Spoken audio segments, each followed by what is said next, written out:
Praise the lord. కీర్తనల గ్రంథము 1:1-5-14. యెహోవా మిమ్మును మీ పిల్లలను వృద్ధి పొందించును. వివరణ.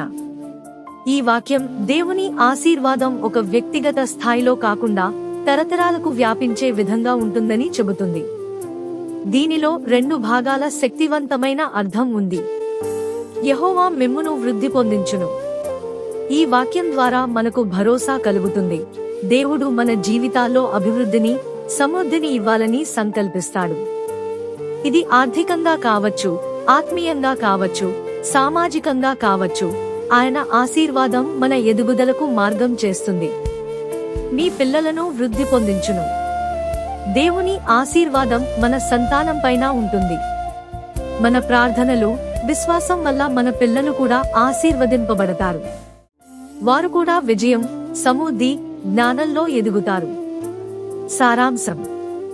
దేవుడు కేవలం మనలే కాదు, మన తరాలన్నిటినీ అభివృద్ధి పరిచే దేవుడు.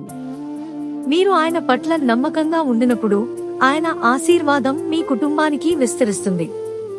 ఇది ఒక తరతరాల వాగ్దానం. విశ్వసించండి, ఎదురు చూడండి. ఈ వాక్యము యొక్క సారాంశము మీకు అర్థమైనదని భావిస్తున్నాను. దేవుడైన యెహోవా దీవెనలు మీకు ఎల్లప్పుడూ ఉండునుగాక.